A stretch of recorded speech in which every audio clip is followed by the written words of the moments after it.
Iniciamos este nuevo episodio de Hitos de la Historia. Hoy día nos acompaña el economista, uno de los más destacados de nuestro país, de hecho, es Joseph Ramos, que va a hablarnos de su nuevo libro recientemente disponible en las principales librerías del país, es de Editorial Planeta.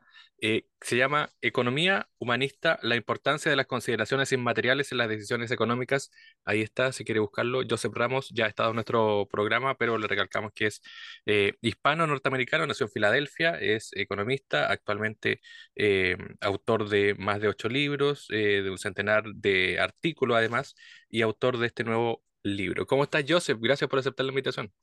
El gusto fue mío, es mío, Armando. Gusto estar con ustedes. Bueno, te conocemos por varios libros. Tú, de hecho, has ido incursionando también en la literatura más bien de carácter cristiano, con algunas cosas más humanistas, pero aquí vuelves a la economía. ¿En qué momento dijiste, bueno, quiero hablar nuevamente de economía y quiero hablar de economía humanista? Bueno, efectivamente los dos libros anteriores, o sea, cuando jubilé de la facultad, tenía en mi mente siempre, mi padre había sido gnóstico,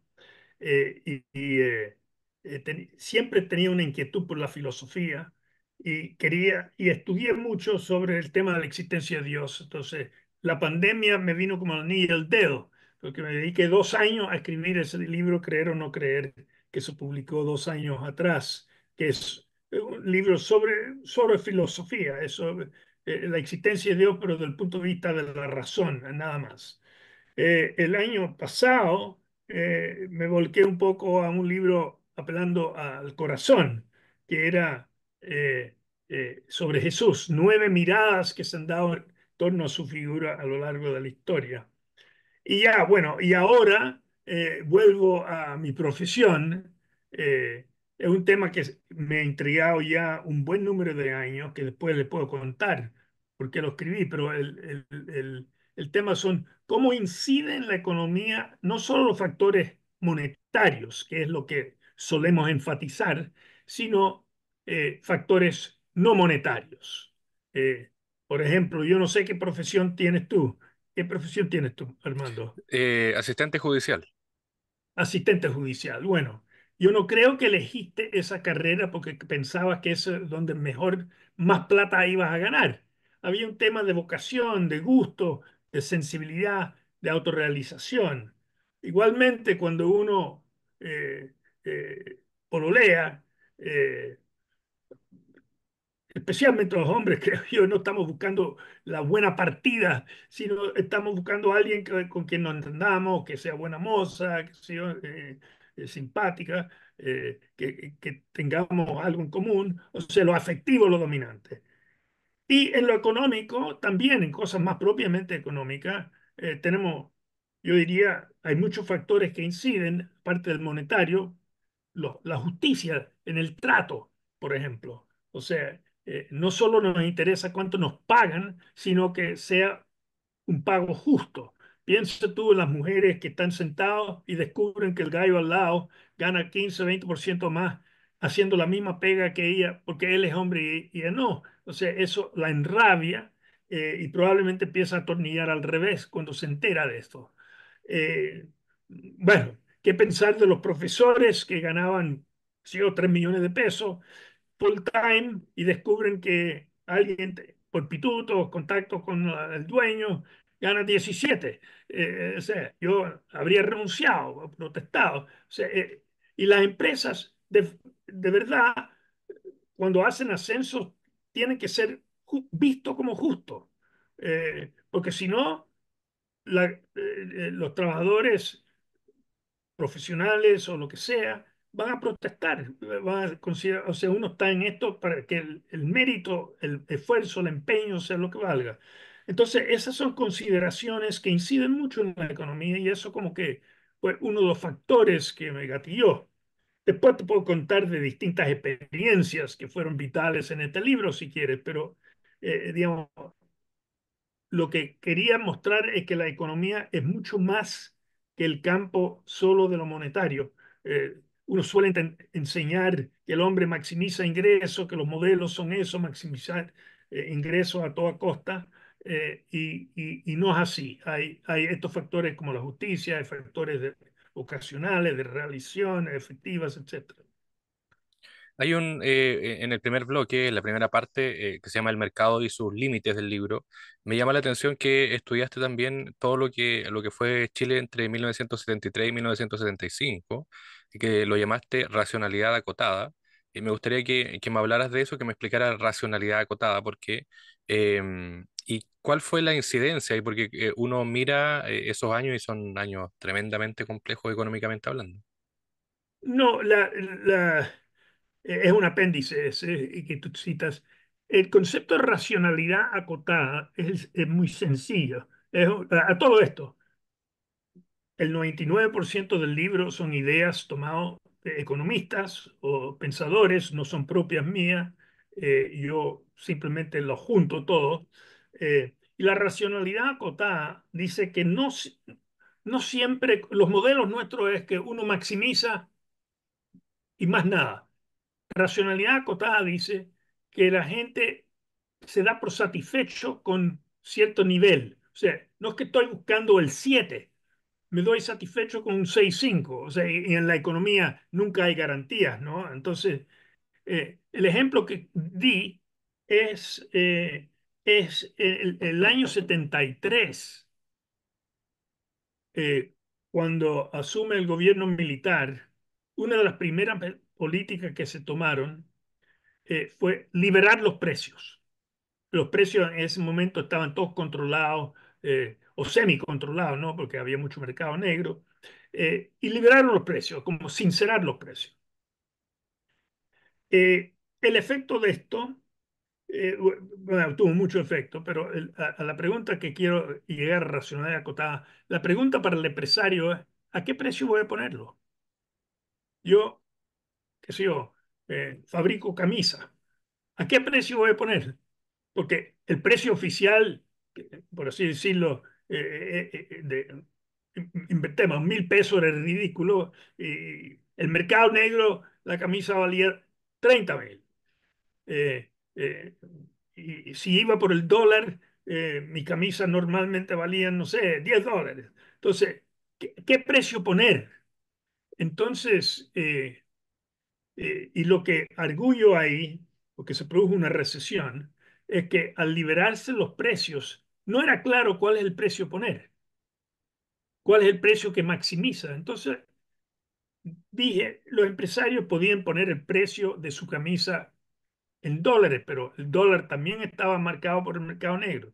Podían poner el precio que tenían en el mercado negro. Eh, Además, el precio que ponían, no había garantía de que al poco tiempo los militares no pudieran volver a controlar los precios. Entonces, si tú pecas por alto, el control de precios dice no puedes cobrar más que eso. Pero si tú pecas por alto, eso te da la libertad para bajar. Entonces dije, en lugar de pecar por bajo, pecaron por alto. O sea, toda la tendencia fue poner los precios, pecar por alto. Y eso es racionalidad acotada, por si acaso. Cuando todos hacen eso, el efecto es que los precios están demasiado altos, no se pueden vender todos los productos y empieza una recesión. El empresario se defiende porque si estoy cobrando precios excesivos, bueno, si bien estoy vendiendo menos, estoy ganando por precio. Entonces, racionalidad acotada explica que uno puede, los agentes no están siempre maximizando. Y en ese caso, eh, dio lugar a una fuerte recesión. O sea, aparecieron todos los productos, porque claro, a ese precio eh, no se vendía, entonces terminó el desabastecimiento, pero nadie tenía el poder de compra para comprar y empezó una recesión. Y eso, a mi modo de ver, por racionalidad acotada, donde el empresario pecó por alto. Esa era su filosofía. Hay algo interesante del libro también que lo dice en la descripción, demostrar que las consideraciones que son monetarias, pero también las no monetarias, influyen en las decisiones económicas. ¿Por qué es importante distinguir esto entre consideraciones monetarias y no monetarias, pensando en que muchas veces la gente dice, no, economía, solo decisiones monetarias o solo decisiones que están desde ese lado, por así decirlo. Bueno, es lo que te dije al principio, o sea, nos interesa el trato, no solo, o sea, cuento un cuento ahí, que me tocó ser asesor del Ministerio del Trabajo en el gobierno de Aylwin, y había una reforma laboral que estábamos promoviendo que revertía parte de las cosas que tenía la reforma laboral de José Piñera, que había sido el ministro del Trabajo bajo Pinochet. Y fui invitado a una conferencia latinoamericana de empresarios y este empresario chileno, en representación de los chilenos, le preguntaron, bueno, ¿qué opina usted sobre la reforma laboral de Aylwin, la propuesta? Y él dijo, mira, en mi opinión, la reforma laboral de Pinochet es un 7. Desde el punto de vista técnico es un 7. Y la de Aylwin, qué sé yo, es un 5. Pero prefiero la de Aylwin. ¿Y por qué prefiere la de Aylwin? Porque los trabajadores consideran injusta la de Pinochet porque no fueron consultados, se lo metieron por las narices, por así decirlo. En cambio, participaron en la discusión de la propuesta de Aylwin. Entonces, yo prefiero trabajadores satisfechos con lo que tienen a trabajadores que para mí es técnicamente lo mejor, pero si ellos están insatisfechos, van a atornillar al revés. Entonces, eso muestra la importancia del trato, como señalé en los otros ejemplos. Ahora, lo que me gatilló este libro, para contarte, Armando, fueron un par de experiencias que cuento en el libro, pero el público no lo ha escuchado, así que se lo puedo contar a ellos.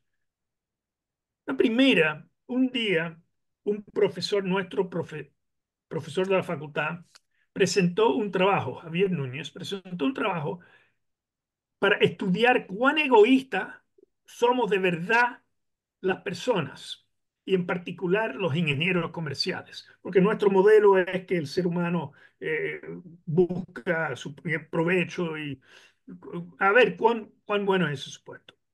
Y comparó, tenía un indicadores, me voy a saltar, de egoísmo, eh, y comparó los ingenieros comerciales y la gente de otras carreras en primer año.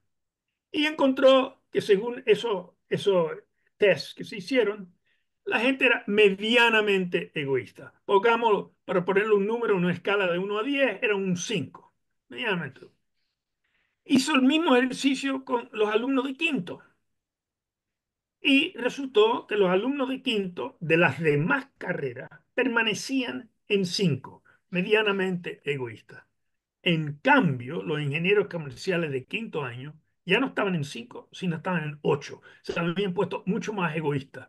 O sea, y eso me preocupó. O sea, de que la enseñanza de la economía, tanto meterle en las narices a los alumnos que los modelos son de maximizar el ingreso, que empecemos a actuar así nosotros mismos, ¿no?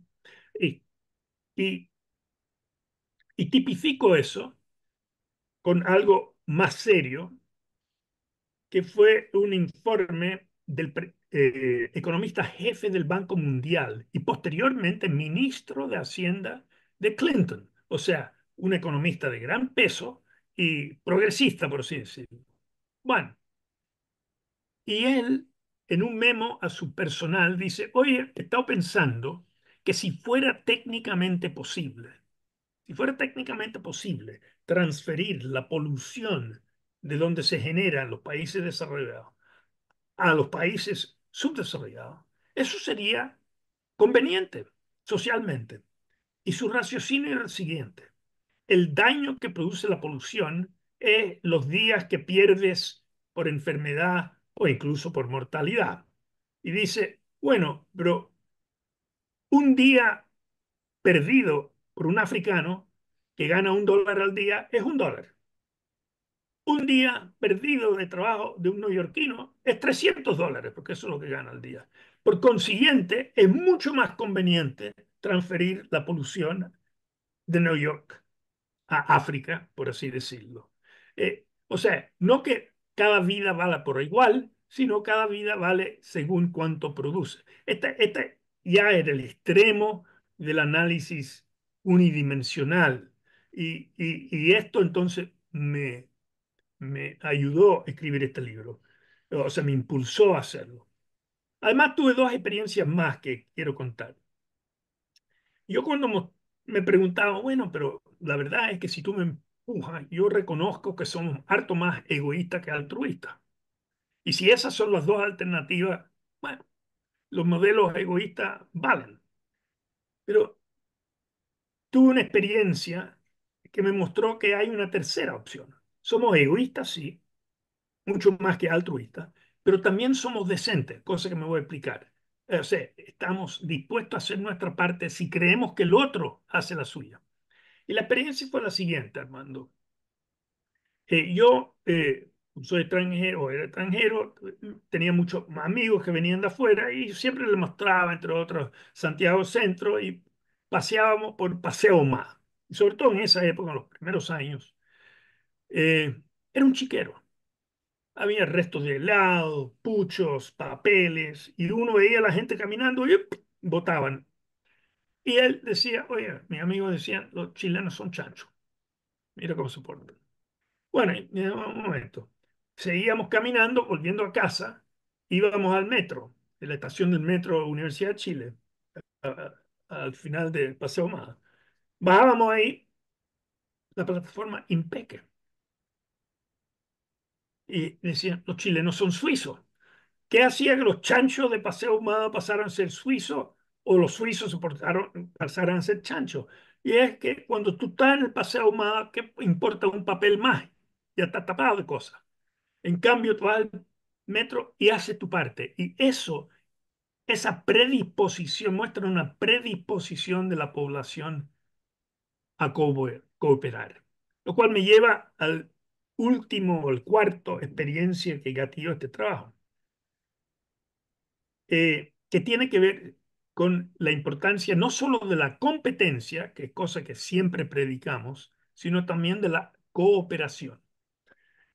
A mí siempre me ha fascinado y creo que es un gran hallazgo de Adam Smith, la metáfora de la mano invisible. Es decir, que gracias a la competencia, incluso personas egoístas son inducidos a producir lo que la sociedad necesita, el pan, blue jeans, televisor, o sea, y a precios razonables, siempre que hay competencia.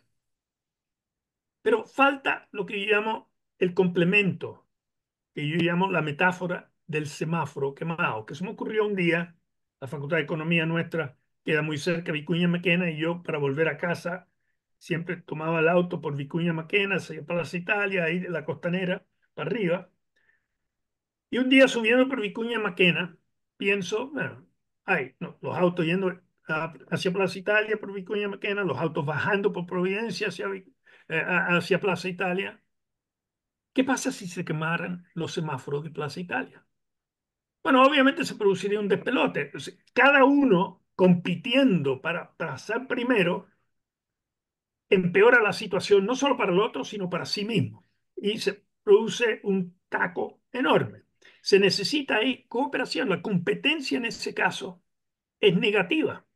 Y hay muchos ejemplos en la economía que muestran que la competencia es necesaria. En la macroeconomía lo tenemos con la política contracíclica del Banco Central, que en periodos, por ejemplo, de crisis, cuando se teme una recesión, todo el mundo se encoge y por prudencia gasta menos, pero cuando 19 millones de personas se están poniendo prudentes, se produce una recesión, lo que ellos temían. Y el Banco Central ahí baja la tasa de interés, trata de inducir que todos gastemos. O sea, es el carabinero, el Banco Central en ese caso, que trata de ir contra esta lógica individual que tiene sentido individualmente, pero colectivamente es dañina, y hace lo inverso en situaciones inflacionarias. Y esto es importante también en la microeconomía, en la empresa misma. Las empresas compiten con las otras empresas, pero hacia adentro el departamento de producción trabaja en cooperación con el de finanzas, con el de personal, con el de marketing. Son todos cooperan. Nadie quiere el llanero solitario que está dispuesto a cerrucharle el piso a su compañero para que él gane el puesto y no el otro. O sea, quieren gente que trabaja en equipo. Entonces, cooperación no es puro bla bla de trabajadores sociales, como se podría pensar, sino es tan importante en la economía como es la competencia. Y siento que, sobre todo ingenieros comerciales de mención economía, tendemos a no enfatizar eso. La gente en administración sí, porque trabajan en empresas y saben que se tiene que hacer. Así que, bueno, estas distintas experiencias como que me indujeron a, a escribir este libro donde, repito, resalto que no solo incentivos monetarios, sino no monetarios son importantes, especialmente el trato, la justicia y, eh, y que la cooperación y no solo la competencia son necesarias en la economía. No Joseph solo Ra- para el prédica del día domingo. Joseph Ramos es economista, autor de Economía Humanista. Por último, no sé si te pasa, pero en algún momento Chile también se convirtió en esto de que hay ciertos dogmas, de que la economía no se puede tocar, de que la reforma laboral que lleva no sé cuántos años metida en el Congreso no ha salido, de que hay una fuerte injerencia del mundo económico o empresarial metido también ahí. ¿Cómo ves ese punto de vista donde se cruzan las dos almas, política, economía, empresario, sociedad en general? ¿Y cómo poder destrabar esa situación donde ya no, esto no sea un gobierno que quiere una cosa y el otro quiere otra, sino que sea un tema de sociedad, un tema de proyecto de futuro? Bueno, eso es una pregunta bien de fondo, ¿no?